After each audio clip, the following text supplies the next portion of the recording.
Assalamu alaikum dear students, hope all of you will fine. I welcome all of you to Avishar Sociology class here. Today we are going to, yesterday we have discussed about French Revolution. Today we are going to discuss the causes of French Revolution. Causes of French Revolution. कौन से causes थे वहाँ पे जिसके बिल्कुल बिना पे क्या हुआ फ्रेंच रेवोल्यूशन, ठीक है, जिसकी वजह से फ्रेंच रेवोल्यूशन हुआ। बहुत सारे काजेस हो सकते हैं उसके, मगर जो मेन काजेस है ना वो हम पढ़ने जा रहे हैं, main causes of French revolution, ठीक है। जो पहला वाला है, there are various causes of French revolution but some of the important causes, जो क्या है इंपॉर्टेंट काजेस हम डिस्कस करने जा रहे हैं, किसके? फ्रेंच रेवोल्यूशन के। क्यों हुआ फ्रेंच रेवोल्यूशन, ठीक है, क्यों हुआ, कैसे हुआ? पहला जो चीज था कारण, अंडर द दो किंग्स Louis 15 and Louis 16, ठीक है, the country remained very poor with a huge national debt as they remained in war with enemy countries. This was the first one of the important reason of French Revolution. Of French Revolution, क्या important reason था, ठीक है, king जो 15th king था Louis 15 and Louis 16 था, ठीक है, ये लोग कंटिन्यूअसली वार में बिल्कुल इन्वॉल्व, वार में उलझते रहे, ठीक है। बाकी किन के साथ? जो इनके कंट्रीज, इर्द गिर्द कंट्रीज थे, एनिमी कंट्रीज, दुश्मन कंट्रीज थे, उनके साथ बिल्कुल वार में क्या कंटिन्यूअसली इन्वॉल्व रहे, ठीक है। Country remained very poor. उससे क्या हुआ, जब ये वार में कंटिन्यूअसली चले गए तो उनकी कंट्री क्या हो गई? वॉर हो गई। जैसे मैंने कल आपको बताया, वार ऐसे नहीं होता है, वार के लिए क्या लगता है? इकोनॉमी ड्रेन करनी पड़ती है, पूरा जो इकोनॉमी है ना वहां तक लगानी पड़ती है, ठीक है। तो इसीलिए कोई भी कंट्री जो वार में इन्वॉल्व हो या वार लड़ रही हो, ठीक है, वो उसके ज्यादा चांसेस होते हैं इकोनॉमिक रिसेशन आने के, ठीक है। अमेरिका ने अफगानिस्तान में लड़ा था, अफगानिस्तान में, ठीक है, तो सोवियत यूनियन ने या जो रशिया जिसको हम कहते हैं, रशिया ने अफगानिस्तान में लड़ा, ठीक है, उनकी इकोनॉमी ड्रेन हो गई। अमेरिका ने लड़ा अफगानिस्तान में, उनकी इकोनॉमी ड्रेन हो गई, ठीक है। इसी तरह से यहाँ पे भी था कि कंट्री जो फ्रांस था बिल्कुल वो पुअर हो चुका था, पूरी कंट्री जो है इकोनॉमी बैठ चुकी थी, इकोनॉमिक रिसेशन में आ गई थी, क्योंकि वो जो बादशाह थे वो कंटिन्यूअसली क्या करते थे, वार में बिल्कुल कंटिन्यूअसली इन्वॉल्व रहते थे। ह्यूज नेशनल डिबेट, उसने क्या किया, वार में जब पैसे लगते हैं ना तो उस वार में कर्जा उठाना पड़ता है, किन से? बाकी कंट्रीज से, बाकी सेम सिचुएशन वाज हियर कि यहाँ पे बिल्कुल वार लड़ने के लिए बाकी जो इसके इर्द गिर्द कंट्रीज थी, बहुत सारे कंट्रीज ऐसे थे जिनके साथ उनके ताल्लुकात अच्छे थे फ्रांस के, ठीक है, तो उनसे उसने क्या किया, उनसे उसने कर्जा लिया, ठीक है। उस कर्जे को भी उतारना था ना, उसके लिए उन्होंने ह्यूज टैक्सेस लगाने शुरू किए, उसकी वजह से लोग तंग आ चुके और फिर क्या हुआ, फ्रेंच रेवोल्यूशन, बड़े पैमाने पर लोगों ने चेंज लाने की कोशिश की। The high price of bread, ठीक है, in France caused the ordinary people to suffer from hunger and malnutrition। क्योंकि जब कोई कंट्री वार में जाती है ना, उस वहां पे हर कोई चीज महंगा हो जाता है। क्या होता है? महंगा हो, सस्ता नहीं रहता बल्कि क्या होता है, महंगा होता है। तो वैसी सेम सिचुएशन यहाँ पे हुई, फ्रांस इन्वॉल्व था किसमें, उलझा हुआ था वार में, तो वहां पे जो चीजों की प्राइस, खाने पीने की चीजें जो है ना, उनकी प्राइस है वो बहुत बढ़ चुकी थी, हाई थी, ठीक है, लोग अफोर्ड नहीं कर पा रहे थे। कौन लोग? 98% जो ऑर्डिनरी पीपल थे, जो कॉमन मासेस थे, उनके लिए क्या था, फर्स्ट एस्टेट और सेकंड एस्टेट के लिए उनके लिए पैसा भी अवेलेबल था, टैक्सेस भी नहीं लगते थे ज्यादा, ठीक है, या उनके ऊपर टैक्सेस बादशाह नहीं लगाता था ज्यादा, ठीक है, तो उनके लिए वो अच्छे से खाते पीते थे और अपने जो है आलिशान बंगलों में, जो हाई फाई बंगलों में बिल्कुल रहा करते थे, ठीक है। तो प्रॉब्लम किसके लिए था? तो suffer from hunger and malnutrition, बिल्कुल वो भूख से क्या सफर कर रहे थे, ठीक है, माल न्यूट्रिशन से। उनको जितना बिल्कुल डाइट पहुंचना चाहिए, जितने कैलोरीज आने चाहिए, ठीक है, दिन में, उतना वो नहीं ले रहे थे। किसकी वजह से? उस वार की वजह से, ठीक है। या जो फ्रांस में ज्यादातर जो हाई प्राइस ऑफ ब्रेड लगा वहां पे, ठीक है, तो चीजों की जो खाने पीने चीजों की जो प्राइस है ना वो ऊपर चली गई, तो उसकी वजह से ऑर्डिनरी इंसान नहीं खा पाया, ठीक है। तो इसीलिए वहां पे क्या, which resulted in the hatred for the rich nobles which had the money to eat well and build a huge house। जिन क्रिएट कर क्या एक किस्म की नफरत कमानदार मियां जो नोबल्स थे, जो लड़े थे, ठीक है, उनके अगेंस्ट क्या लोग जो ऑर्डिनरी पीपल जो 98% ऑफ द मासेस हैं, तुम क्या करते हो, नफरत के तमंदार में, ठीक है, हैट्रिक के वहां पे क्रिएट हुई, ठीक है। तो किसकी वजह से, only because of this thing. वो देखते थे कि ये लोग अच्छी तरह से खाते पीते हैं, ये लोग आलिशान बंगलों में रह रहे हैं, तो वहां पे जो पिट रहे हैं, वहां पे जो एक्सप्लॉइट हो रहे हैं, वहां पे जो एलिनेट हो रहे हैं, जिनका हक खाया जा रहा है, जो सबसे ज्यादा जिनको एक्सप्लॉइट किया जाता है, तुम क्या कह रहे हैं, उनके पास कोई चारा नहीं था, किसके बगैर, बड़े पैमाने पे चेंजेस आने के बगैर, इस चीज को उलट देने के बगैर कोई रास्ता ही नहीं था ना। अगर तुम क्या बादशाह से बादशाह के अगेंस्ट कुछ कहते थे तो बादशाह उनका मर्डर किया करता था, उनको जेल भिजवा देता था, ठीक है। तो वो तंग आ चुके थे इस सिस्टम से, ठीक है। वो तंग आ चुके थे फर्स्ट एस्टेट और सेकंड एस्टेट जो उनकी एक्सप्लॉइटेशन थी टुवर्ड्स की ऑर्डिनरी पीपल की, ठीक है। तो बिल्कुल उससे वो तंग आ चुके थे। उन्होंने क्या किया, फ्रेंच रेवोल्यूशन की शुरुआत की है, उन्होंने ये चीज को स्टार्ट किया। तो tax system was in action कथ वन कि येथन आसन अकिस इंसान ज्यादा लाइक बेस इंसान लाइक काम आसन एक्शन टैक्स सिस्टम, इसको हम एफिशिएंट कहेंगे या इनएफिशिएंट, मानो ना, ये नाकाबिल बर्दाश्त था, ये ठीक है, ठीक नहीं था। कुछ लोगों के, अगर हर एक सिटीजन इक्वल है, अगर हर एक इंसान ह्यूमन बीइंग है, ठीक है, तो एक के लिए ज्यादा टैक्स क्यों, दूसरे के लिए कम टैक्स क्यों, या तीसरे इंसान के लिए टैक्स ही क्यों नहीं, ठीक है। तो वहां पर जो सिस्टम था वो तंग आ चुके थे इनएफिशिएंट इस टैक्स सिस्टम से, ठीक है, जो कि इनको फर्स्ट एस्टेट और सेकंड एस्टेट को बिल्कुल उन पे बिल्कुल टैक्स नहीं लगा रहे थे। वो जो थर्ड एस्टेट है ना, सारा टैक्स कहां से कलेक्ट किया करते थे, हाँ, कॉमन मास से, ठीक है। Inefficient with numerous exemptions and deductions. Exemptions, जो फर्स्ट एस्टेट और सेकंड एस्टेट है वो एग्जम्प्टेड थे, किससे, बहुत सारे टैक्स से। डिडक्शन, अगर उनका 1 लाख टैक्स बनता था एक साल में, तो 10,000 किया करते थे। और एग्जाम्पल मैं कह रहा हूं, ठीक है। तो ऐसे रिडक्शन किया करते थे, मगर डिडक्शन किन के लिए, एग्जम्पशन किन के लिए थी, first estate and second estate. Third estate के लिए कोई डिडक्शन, कोई एग्जम्पशन मीन्स आजाद थे वो टैक्स सिस्टम से, first estate and second estate, ठीक है। तो इसके क्या हुआ, जो एलिट्स कहते हैं, यहां से बड़बार, यहां से बिजनेसमैन, यहां से एलिट हर कोई तरीका से, ठीक है। जिसके पास पैसा होगा, उसका इन्फ्लुएंस होगा सोसाइटी में, तो उसको भी एलिट कहते हैं, ठीक है। जिसके पास पावर होगा, ठीक है, उसका इन्फ्लुएंस होगा सोसाइटी, उसको भी एलिट कहते हैं, ठीक है। तो इस तरह से एलिट्स हम कहेंगे बड़े मुहिम में, ठीक है। तो कुछ ही वो जो एलिट्स थे वो एग्जम्प्टेड थे, वो उनको इनके लिए डिडक्शन थे, कहाँ पे, टैक्स सिस्टम में, ठीक है।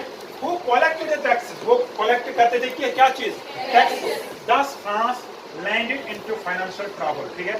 ये लिहाजा यम करप्शन शिकार, first estate and second estate, ज्यादा इस कारण सेकंड एस्टेट के लोग जो थे, जिनको हम कहते हैं नोबल, तुम ये ज्यादा कलेक्ट टैक्स करन, तुम खाना पाना क्या बेस पाउंड टैक्स दो नहीं, ठीक है, समझ आओ, बेस हम पे ज्यादा लगाओ टैक्स, ठीक है। इससे क्या हुआ, ये चीज ऑफ करप्शन सॉल्व कंट्री में, इससे क्या हुआ, इससे फाइनेंशियल ट्रबल, कौन, फ्रांस फाइनेंशियल ट्रबल में होगा, ठीक है, या फाइनेंशियल क्रंच वहां पे आ गया, ठीक है, या जिसको हम कहते हैं इकोनॉमिक रिसेशन वहां पे आ गया, ठीक है। तो बिल्कुल पता नहीं चल रहा था कि टैक्स कितना आया और कहाँ गया, किन लोगों ने दिया, किन लोगों ने नहीं दिया, ये कुछ पता नहीं चल रहा था, ठीक है। इसीलिए लोग तंग आ चुके थे इस सिस्टम से कि ये लोग भी ऐसे हम जैसे इंडिविजुअल्स हैं, इनके लिए टैक्स में एग्जम्पशन क्यों है, डिडक्शन क्यों है, हमारे लिए क्यों नहीं, ठीक है। इसलिए लोगों ने किसका रुख किया, रेवोल्यूशन लाने का, बड़े पैमाने पे चेंज लाने का, ठीक है। At the time of American War of Independence, France sided the American colonists against British rulers, ठीक है।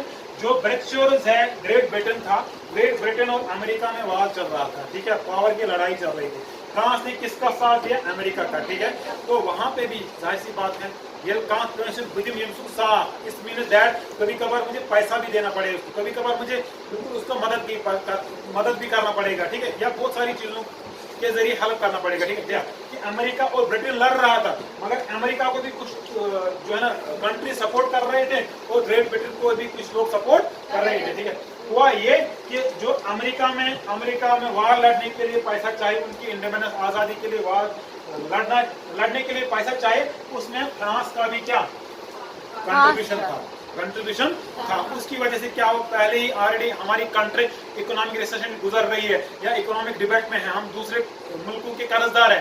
तो जब हम किसी को सपोर्ट करेंगे, किसी ग्रुप में शामिल हो जाएंगे, ठीक है, किसी ब्लॉक का हिस्सा बन जाएंगे, तो हमें जाहिर सी बात है उसको सपोर्ट प्रोवाइड कर लो। फ्रांस किसके लिए लड़ रहा था? अमेरिका इंडिपेंडेंस के लिए, ठीक है। तो ये फ्रांस के लोगों ने ये सोचा कि हमारे लिए प्रॉब्लम हो सकती है, ब्रिटेन जो है ना, हम उसके दुश्मन या एनिमी बनते जा रहे हैं, ठीक है। तो उन्होंने इस चीज को कंट्रोल करने के लिए उन्होंने बड़े पैमाने पे चेंज लाने की कोशिश की। उन्होंने कहा वे वांट रेवोल्यूशन, हम इस चीज को स्टॉप करना चाहते हैं, हम किसी के वार में बिल्कुल उलझना नहीं चाहते हैं, ठीक है। अमेरिका का वार है, ये देखे, खुद देखे, ठीक है, मगर हम किसी का पार्ट नहीं बनने जा रहे हैं। किसने डिसाइड किया? लोगों ने, फ्रांस ने अभी नहीं, फ्रांस के लोगों ने डिसाइड किया। उन्होंने कहा democracy, we need democracy, we need equality, liberty, justice, etcetera. तो इस हिस्सा, वार का हिस्सा हम नहीं बन सकते, ठीक है। तो समझ, this further fuelled the financial crunch of French government. Already क्या आ चुका था वहां पे? रिसेशन चल रहा था ना, इकोनॉमी डूब रही थी। जब ये सपोर्ट कर रहे थे फ्रांस किसको? इस वार में, अमेरिकन वार में, ठीक है।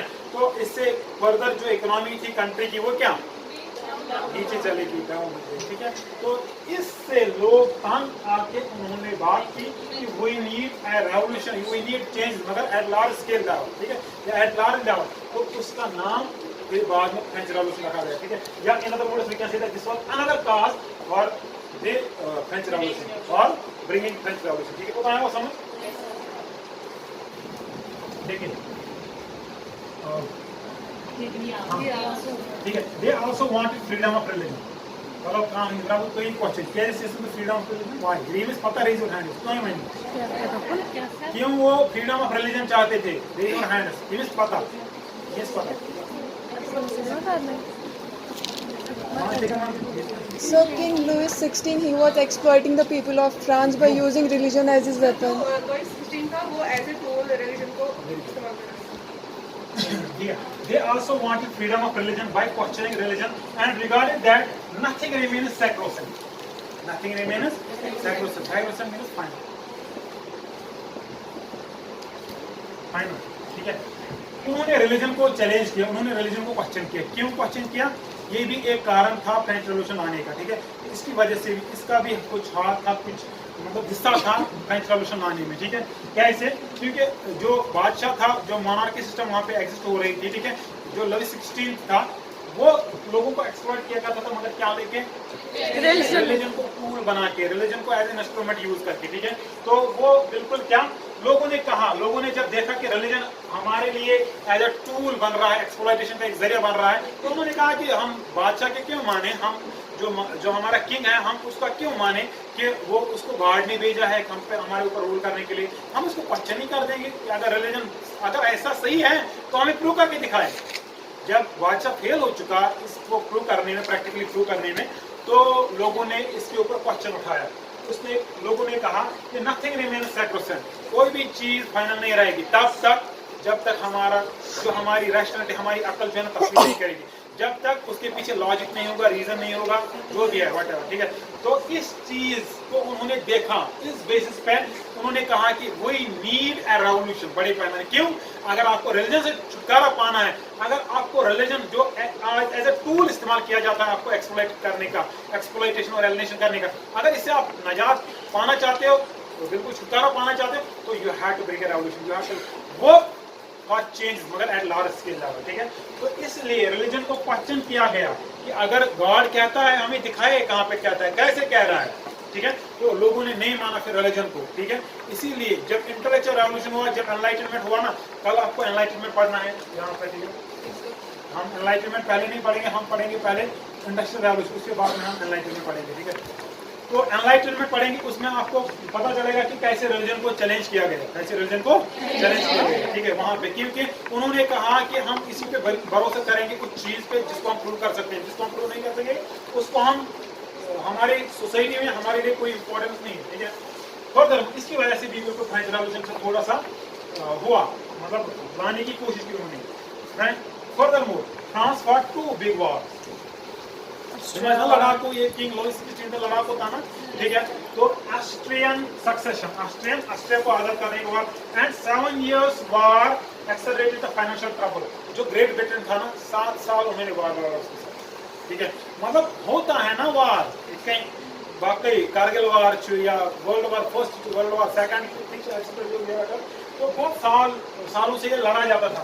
तो उसकी जाहिर सी बात है अमेरिका स्पोर्ट अफगानिस्तान में कितना टाइम हुआ, कितना 21 ईयर्स को वहां पे वार में उलझता रहा। ठीक है, लास्ट में क्या हुआ, लास्ट से जो भी वहां की जो टेक्नोलॉजी थी उन्होंने वहां पे तुम पर एक तालिबाना सवाल, करेक्ट ना?